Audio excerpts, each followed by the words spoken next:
días sean todos. Eso es en vivo. Así como ustedes escucharon que se escuchaba por ahí backstage, pero sí, qué bueno, diría Iván Ruiz del Show del Mediodía, que le llegue hasta allá. Comiencen a etiquetarlo cuando lo publiquemos esto, que eso es la telerrealidad también. Entonces, sean muy buenos días para todos ustedes en este jueves, saludando a todos sus hogares para hablar de salud. Hoy en el Día Mundial del Parkinson nos acompaña la doctora Luisa Espaillat, a quien agradecemos su tiempo y también su amabilidad para estar con nosotros en esta semana de estreno, doctora. Hay muchas felicidades. Bienvenida, doctora. Gracias por la invitación. Gracias a usted. Bueno. Sí, ¿ibas a decir algo, Allen? No me quiero emocionar como ayer, porque tú sabes. Ya es hoy, Allen. Es hoy. Ya es hoy. Empezando hablando un poquito del tema del Parkinson, normalmente lo relacionamos directamente cuando vemos una persona temblorosa, pero sabemos que más allá de ese temblor hay toda una dinámica, doctora, y hay todo un proceso, sobre todo el tiempo que se dura para poder diagnosticar la enfermedad. Hablemos un poquito primero de qué es. Claro, mira, la enfermedad de Parkinson es un trastorno neurodegenerativo. Eso implica un proceso que evoluciona en el tiempo a pesar de las medidas que tomemos. De hecho, ahorita vamos a hablar un poquito de las medidas, pero todas están encaminadas a tratar los síntomas. Hasta el momento no hay un medicamento que prevenga que desarrollemos el Parkinson. Entonces, como enfermedad neurodegenerativa tiene múltiples síntomas, pero el más frecuente, el que más llama la atención, es el temblor. Pero son 4 síntomas cardinales. El temblor, que tiene unas características específicas que ahorita lo podemos platicar. La rigidez, que es ese paciente que tiene dificultad para realizar los movimientos. La bradicinesia, que es la lentitud para realizar los movimientos, que muchas veces pasa desapercibido, porque pensamos, no, está viejito, tiene que ser lento porque está viejito. Y la inestabilidad postural, esos viejitos que sufren muchas caídas, que también tienen una característica específica que tienen a ser hacia adelante. Pero lo que más le llama la atención a los familiares, y que muchas veces hay pacientes jóvenes que vienen asustados, es el temblor. Pero hay Parkinson sin temblor, que es el tipo rígido asinético, que es ese paciente lento que tarda más tiempo en llegar a la consulta. Y sí, definitivamente hay síntomas motores, que son los que te acabo de platicar, pero hay síntomas no motores que se pueden presentar hasta 30 años antes del desarrollo de los síntomas que podemos ver nosotros como familiares o como pacientes. Sí. El más frecuente y que más se había hablado antes, que ya el COVID le tomó el lugar, era la hiposmia o anosmia, que es la alteración de la percepción de los olores. La casos más frecuentes son sinusitis, rinitis, pero en los pacientes con Parkinson se ha visto que hasta 30 años antes pueden tener este tipo de sintomatología y obvio, pues nadie se va a imaginar que 30 años después tú vas a desarrollar una patología de este tipo. Excelente. ¿Quién lo diría? Nunca, sí. Ni siquiera suponerlo. Ni entender lo más remoto. Doctora, me trae la curiosidad. ¿Cuáles áreas neurológicas se ven afectadas? Porque usted menciona es neurodegenerativa. O sea, hay áreas que se están, digamos que degradando, se puede decir. Y dentro de esas sintomatologías que usted mencionó, ¿cuál es, digamos, que es la más común que en la población? Si hay datos. La más común es el temblor y la rigidez. Okay. Pero la que nunca debe faltar, o sea, que todo paciente tiene que cumplir con ese criterio, es la bradicinesia, que es el movimiento lento. Okay. Esa nunca debe faltar. O sea, yo puedo tener rigidez y disminución del movimiento, o puedo tener temblor y disminución del movimiento, pero la disminución del rango del movimiento siempre tiene que estar para poder hacer el diagnóstico clínico de Parkinson. A veces llega un paciente con un temblor que es sospechoso de Parkinson, pero faltan otros elementos y lo ponemos como probable Parkinson y hay que esperar cómo evoluciona ese paciente. Excelente. Entonces, la primera pregunta, ¿cuáles áreas neurológicas se ven afectadas? Bueno, mira, eso se ha estudiado durante mucho tiempo porque como antes hablamos de la parte motora, entendíamos que la patología empezaba en un área del cerebro que se llaman ganglios de la base, que es un área que está en el centro del cerebro y que se encarga de regularizar los movimientos, de que cuando tú vas a tomar un lápiz seas asertivo con el lápiz, de que cuando tú vayas a caminar muevas los brazos, muevas las piernas para hacer el paso como va. Pero se han hecho estudios últimamente de que esta patología empieza en una estructura del cerebro que se llama tallo cerebral. Okay. En el tallo cerebral es donde está la respiración, el poder de estar despiertos o dormidos, de regularizar ciertos movimientos y de donde se originan muchas estructuras que tienen que ver incluso con la respiración y el hecho de tu poder ir al baño regularmente y alteraciones de sueño y de la conducta. De ahí que vienen las alteraciones no motoras, que otras alteraciones frecuentes son problemas de sueño. alteraciones del sueño REM. Esos pacientes que duermen y dan patadas y hablan de noche, entonces que tienen alteraciones del sueño REM pueden desarrollar Parkinson después. Después de que esa estructura cerebral se altera, entonces luego se va expandiendo hacia la corteza. Ahí vienen las alteraciones motoras y por último entonces vienen las alteraciones cognitivas, que es como el final del Parkinson, cuando el paciente desarrolla demencia asociada al Parkinson. Doctora, pero usted me puso en alerta ahora. Ay, pues. Yo creo que yo durmiendo, yo doy mi patadita. Ese es el Yo problema. creo O sea, que todos. que son síntomas tan comunes que a todos nos pasan. Exacto. ¿Quién no sufre de estreñimiento? Exacto, Mucha gente. exacto. ¿Quién no sufre de problemas del estado de ánimo, depresión, ansiedad? Mucha gente. Emociones negativas que las tenemos que lidiar porque es parte de nuestro día a día. Entonces, ¿cómo vamos a saber que tú en 30 años, porque ahora tengas sueños alterados o estreñimiento, vas a desarrollar Parkinson? O sea que digamos que podemos decir que estamos en una tómbola, toda la población, en base a cosas comunes que vivimos, que estamos... Sí ya. y no. Porque hay factores que te predisponen a desarrollar Parkinson y hay factores que tú puedes hacer para tratar de preservar tu dopamina o aumentar su liberación y no tener síntomas clínicos de Parkinson. O sea que la dopamina es encargada de la felicidad, la que te va a ayudar a prevenir el Parkinson. Señores, sean felices. Sí, hay que ser felices. Un poquito más. Y quizás la felicidad está en las cosas En la cura y en de los muchas momentos que menos imaginamos. Así. Usted hablaba de los factores que detonan. Qué bueno sería poder tenerlos en cuenta. Y hay un tema que quizás también surge como pregunta, si es genético, si es hereditario. Al Mira, mismo tiempo. la mayoría de los pacientes relacionan a que el abuelo viejito tuvo temblor y vienen porque tiemblan y piensan que es Parkinson genético. Entonces, cuando es un Parkinson genético, que es la minoría de los % de los pacientes, se suele presentar en edades tempranas. Son pacientes que empiezan a los 40, 45 años con bradicinesia y de los síntomas que platicamos. El Parkinson idiopático, que es el degenerativo, que es el más frecuente, se presenta a partir de los 60 años. Y ese porcentaje de presentación va aumentando de acuerdo a la edad. Por eso es que nosotros vemos que todos los viejitos tienen cierta lentitud, cierta rigidez, caminan encorvados, porque todos tienen degeneración de la dopamina a cierta edad.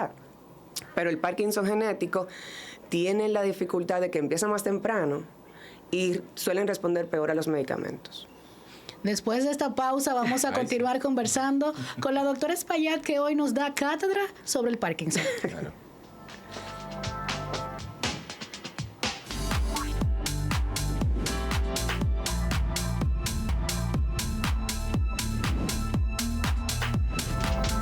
Esto es Saludando y conversamos con la doctora Espaillat en este Día del Parkinson, donde nos unimos a esta concienciación, que es muchas veces lo que falta, información y que sea veraz, no irnos a Google que nos dice de todo, sino poder recurrir a los expertos, ¿verdad?, en la materia. Hablemos un poco del diagnóstico, porque sabemos que a veces uno dice, bueno, me hago una analítica y ya yo sé si tengo tal o cual parámetro de mal en ese sentido, pero con el Parkinson es más clínico todo, según hemos leído. Así es. El Parkinson es un diagnóstico completamente clínico y como te había dicho ahorita tiene 4 parámetros principales que no pueden faltar, que es la lentitud, la rigidez, el temblor y la inestabilidad.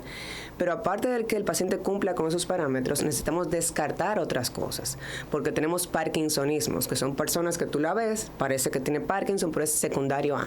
De lo más frecuente es el parkinsonismo postraumático, esos pacientes boxeadores que sufren muchos golpes en la cabeza, o parkinsonismo por fármacos, sobre todo los antipsicóticos. Entonces, pacientes que toman fármacos psiquiátricos, antipsicóticos, suelen desarrollar síntomas parkinsónicos y es secundario al Parkinson. Más preguntas todavía, wow.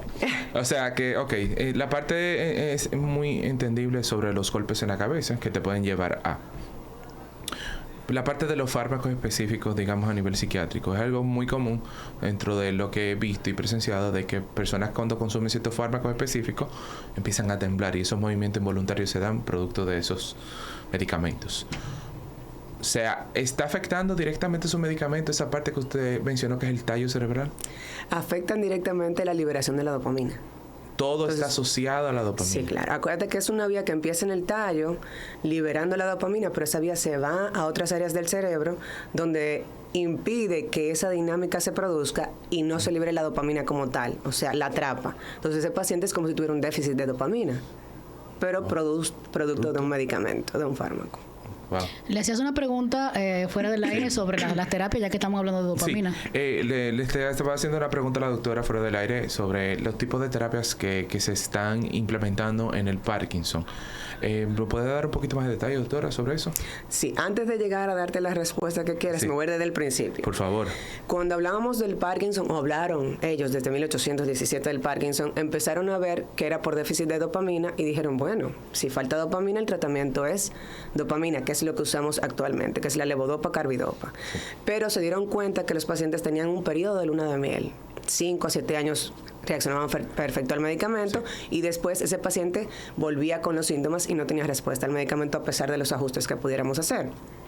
Entonces, a partir de ahí se empezaron a desarrollar otros medicamentos, como los inhibidores de una enzima, que es la MAO, que ayuda o actúa en la degeneración de la dopamina, para ver si podemos evitar o prolongar la propagación o la diseminación de esta patología.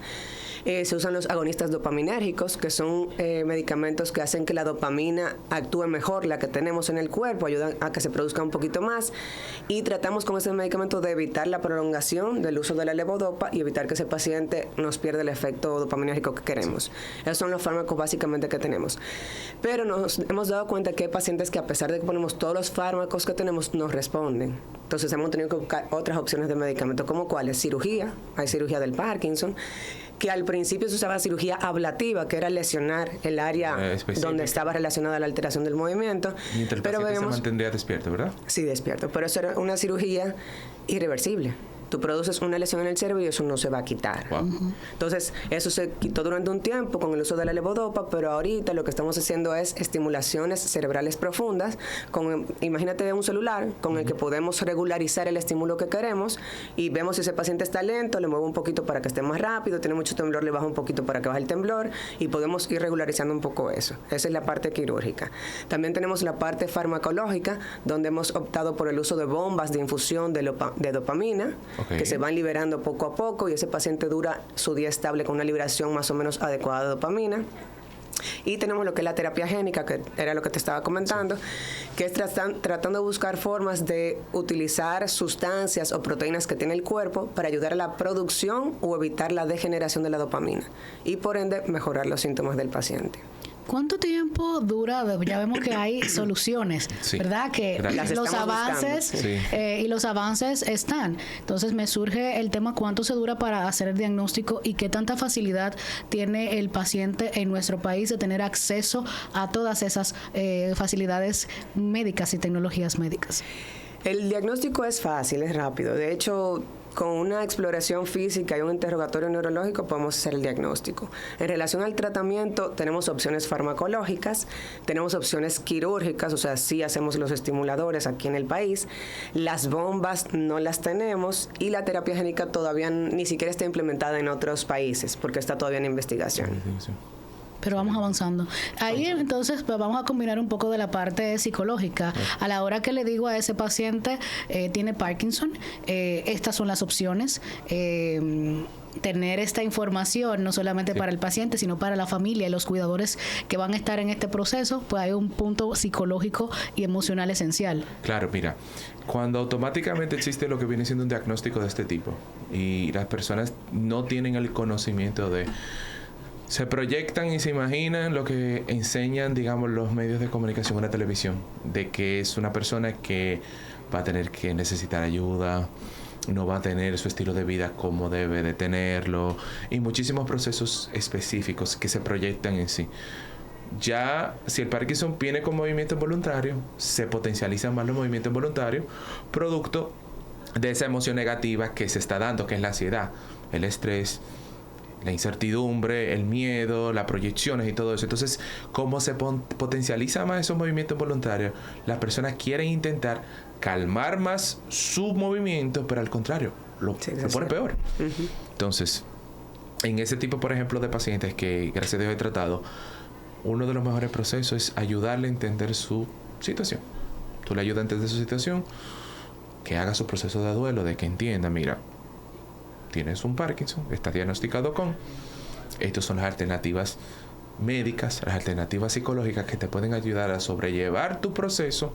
Tú ves a la persona ya yendo a los bancos, firmando sus cheques, porque miedo hasta de que firmar los cheques claro. tenía, porque no quería que lo vieran temblando por su firma. Entonces, todas esas cosas van pasando y tiene una mejora significativa a nivel de que ya hasta manejan.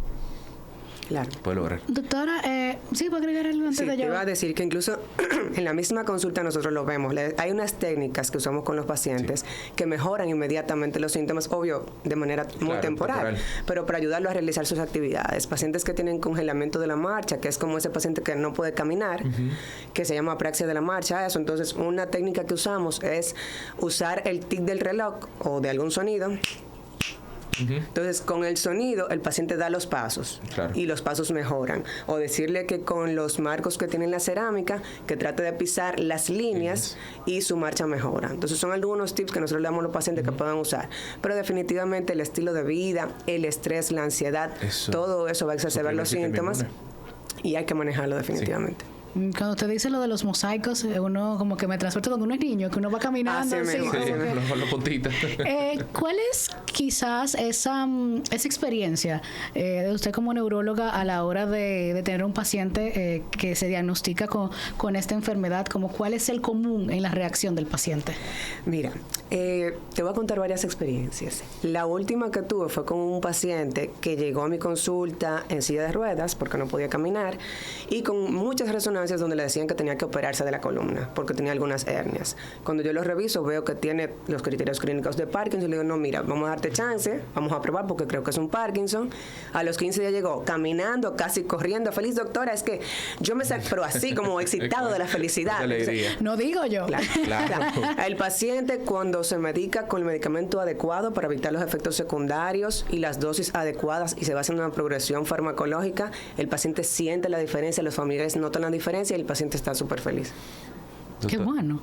O sea, entonces lo que digo ahí cambia en 360. Claro, se cumple porque insisto mucho en el tema de los cuidadores, en el tema de la familia, porque hay una pareja, hay unos hijos que también están ahí. Pero para hablar de ese tema de pareja con la doctora y con nuestro psicólogo, lo haremos después de esta pausa.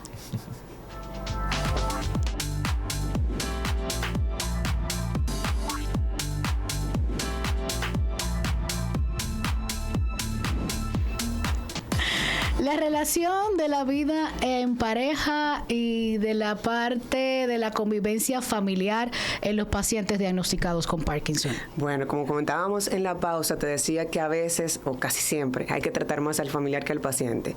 Porque el paciente tiene una condición, pero no está consciente de que tiene esa condición, y más cuando hay deterioro cognitivo asociado, o sea, alteraciones de la memoria, del comportamiento. Entonces, muchas veces el familiar se cansa, no entiende y quiere que uno arregle una situación conductual que es un proceso degenerativo.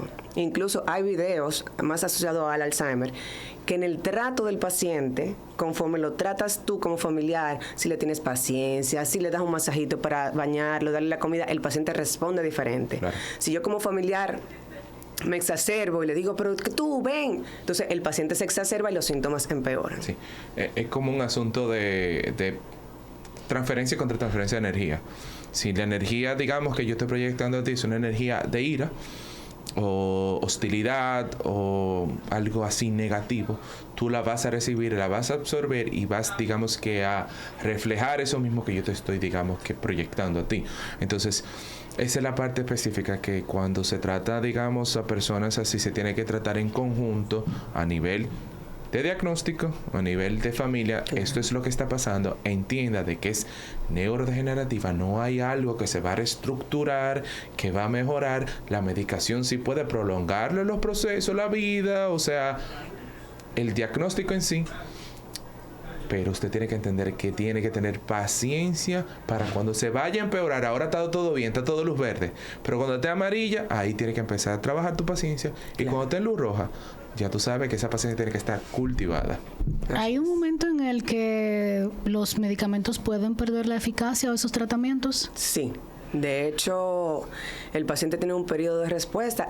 Cuando es Parkinson idiopático, generalmente ese periodo de respuesta es mucho mayor que cuando es un Parkinson atípico o genético, pero siempre hay un periodo de respuesta que va desde 5 a 7 o 10 años y a partir de ahí entonces empieza la poca respuesta. Por eso es que seguimos buscando otras alternativas para poder ayudar a esos pacientes después que pasan ese periodo de luna de miel, como le llaman. Y con esto siempre los pacientes con Parkinson tienen problemas cognitivos, pierden la memoria, o puede combinarse el Parkinson con otra enfermedad neurodegenerativa. Sí, de hecho la parte final del Parkinson es la parte de la alteración cognitivo-conductual, donde hay datos de demencia, alteraciones de la memoria, alteraciones de la conducta. Eventualmente todos los pacientes, si la edad les permite llegar, ¿verdad?, desarrollan este tipo de patologías. ¿Existe un tope? O sea, ¿hasta qué edad más o menos el Parkinson te puede comenzar? Empieza desde los 40 a 45 años, casi siempre en esa parte es genética, y el Parkinson idiopático, que es el de, yo le digo al paciente, es el de la mala suerte, a partir de los 60 años. A partir de los 60 años. Es decir, que alguien menor a esa edad, solamente para hacer énfasis, si siente algún síntoma, Exacto, tiene que buscar otra razón, ir al neurólogo para buscar, pero no va a ser Parkinson necesariamente. Casi siempre, nunca es Parkinson cuando somos jóvenes, pero si tenemos familiares que empezaron con síntomas parkinsónicos a los 40, 50, 35, y yo empiezo con síntomas, hay que descartar de que no sea genético. Pero la mayoría de los pacientes son temblores esenciales, estrés. Exacto. ¿Podemos hacer algo ahora para poder nosotros quizás retrasar la aparición del Parkinson o para que no aparezca si no es genético? Siempre hay algo, y como lo que está de moda, la base de todo es la alimentación y el estilo de vida. Una frase muy trillada, pero que es la verdad. ¿Qué nos puede ayudar a protegernos del Parkinson o a disminuir los síntomas o evitar la rápida progresión? El consumo de café, 3 tazas al día. Dicen que el tabaco, pero realmente ningún médico le va a decir al paciente que fume para protegerse del Parkinson. El alcohol también se ha visto que tiene un efecto en la presentación de los síntomas, que mejora el temblor, pero realmente tampoco está indicado. Sí, yo creo que desinhibe. Exacto, sobre todo hay estudios que hablan del lúpulo de la cerveza, que puede evitar la degradación de la dopamina, pero lo más importante es el ejercicio, caminata, natación, bicicleta, sobre todo ayudan muchísimo al arco de la movilidad, y los alimentos, que hay alimentos que aumentan la liberación de dopamina, como las verduras, que las espinacas, el repollo, la fruta como la naranja, el kiwi. Entonces tratar de implementar esos alimentos en nuestra dieta para ayudar a que esa reserva de dopamina se mantenga el mayor tiempo posible. Claro. Usted nos decía un tip sobre una bebida que le encanta al dominicano hace un rato. Mire, le dejamos los micrófonos. Haga el llamado. Llamamos a toda la población. No, no es cierto. No. No, el beneficio del café definitivamente eso sí está demostrado, y sabemos que es una sustancia que no produce un efecto adverso deleterio en los seres humanos. Obvio, consumo prudente. Los recomendados son 3 tacitas de café al día, y sí se ha visto que tiene un efecto protector en el desarrollo de los síntomas de Parkinson. O sea que sí, podemos tomar café. Así que celebremos este día del café, señores, conscientes de que también es bueno para la salud. Claro, para prevención. Claro. Sí. Diagnóstico a tiempo, prevención, que eso es lo que queremos, tener una vida saludable. Pero recuerden lo que dijo la doctora, 3 tacitas. Ahorita va. No, la doctora dijo, y voy por mi sexta. No, taza. la sexta dosis de café al día. Así es. ¿Qué se logra con días como hoy? Yo creo que logramos mucho. Logramos, uno, de que el paciente entienda que es una condición que todos eventualmente vamos a tener en mayor o menor grado, que se quite un poco el estigma al mismo paciente, de la vergüenza de sufrir Parkinson, entender que hay muchas opciones farmacológicas y no farmacológicas que nos pueden ayudar, y concientizar a los familiares de que esto es un proceso degenerativo y que nosotros como familiares tenemos que aguantar y ayudar a nuestro paciente para que él tenga una mejor calidad de vida. Claro. Está todo, ¿verdad? Que claro. Más que claro, ahora, más que entendible. Yo quiero saber, y eso es un aspecto más social, sabemos que cuando encontramos otros iguales, como decirlo, con el mismo padecimiento, pues entonces nos identificamos y sabemos que no es una lucha individual. ¿Existen en Santiago, en el país, grupos de apoyo para los pacientes con Parkinson? Sí existen, más en Santo Domingo, pero sí existen grupos de apoyo para familiares. De hecho, hay neurólogos que están en sociedades que dan pláticas para apoyos a familiares, tanto con Parkinson como con otras enfermedades degenerativas. Bien, me surge la duda, porque ya tú te verías un bombardeo de preguntas ahorita y ahora... Lo dejamos sin palabras. Me dejan sin palabras. En ese aspecto de la mujer, pregunto. Ay, a ver, sí, no pues es que... está buena esa. ¿Cuál es? Yo lo voy a la tirar. mujer... no puede ser que tú me vas a venir a interrumpir ahora. Déjeme terminar. Perdón. Antes de concluir, porque no quiero desaprovechar estos últimos minutos, sabemos el rol de la mujer que cada vez pues es mayor por todas los oficios que desarrolla, por todo lo que hemos querido nosotras asumir, a veces sin necesidad, ¿verdad? ¿Qué pasa con esa mujer que es diagnosticada con Parkinson? Un ejemplo, 40 años, todavía una vida activa en todo el aspecto integral de ser mujer. Y con esto, ¿quién es más diagnosticado, el hombre o la mujer? Gracias a Dios, los hombres me van a matar. Las mujeres tenemos menos riesgo de desarrollar Parkinson. ¿Por qué? Eso está asociado a la protección estrogénica, de acuerdo a unos estudios. Sí, ustedes tienen esa ventaja. Al menos en esto tenemos ventaja. Ustedes tienen esa ventaja para todo, Era justo todo y tipo de necesario. enfermedad. Sí, ustedes tienen esa ventaja por default. Claro. Y de ahí, obvio, se cae de la mata que un buen control hormonal, un seguimiento hormonal, pues nos va a ayudar a mantener un mejor estilo de vida, porque las hormonas afectan todo el estigma social de la mujer, tanto profesional como personal. Sí, me imagino, o sea, ese estigma y de tu cosa. Los hombres yo siento que en este sentido quizás como que lo manejan o se disimula mejor, pero es que la mujer no puedo poner tacos, que si me ven en el trabajo, que para cocinar. Yo hablaba con alguien ayer, qué lindo, y él sabe a quién me estoy refiriendo, así que sé que nos estás viendo, nos vas a ver en la transmisión por YouTube, un abrazo para ustedes. Él me decía, yo tengo que llegar del trabajo porque yo soy que cocino, porque hasta que ya los movimientos de ella no estén totalmente controlados, yo no quiero que ella se acerque a la estufa. Entonces, qué bonito es ver ese apoyo. Entonces ahí viene que la mujer con sus diferentes roles pues tiene también una carguita quizás más pesada. Sí, yo tengo una paciente que ella es pastelera. Wow. Imagínate tú, o sea, cómo usar la manga que le quede súper bien. Es perfeccionista, entonces como todas las mujeres. Cómo usar la manga que le quede súper bien. O sea, hay que hacer un trabajo farmacológico, psicológico, porque eso le estresa, saber que no le quedó bien el pastel. Entonces sí es muy importante. Y sobre todo la mujer que todo lo ve doble, complicado. Usted trabaja más a nivel cognitivo, mucho más. Me gusta la psicología, me encanta la psicología. Es bella. Al final todo o terminamos o empieza desde ahí o terminamos allá. Sí. Doctora, ¿dónde la encontramos? Sí. Bueno, estamos ubicados en Clínica Corominas, en la plaza, en el módulo 403, a la hora. Además de que esperamos que también la puedan encontrar más frecuentemente aquí, saludando, sintonizando la imagen Sin Fronteras de Teleuniverso. Allen Coley. Dalma. Gracias por acompañarnos en este jueves. Nos vemos, señores, y feliz resto del día. Doctora, gracias por estar aquí con nosotros. Y a ustedes ya saben que mañana tienen una nueva cita, pero mientras vayan a seguirnos a las redes sociales como Saludando RD. Bye bye.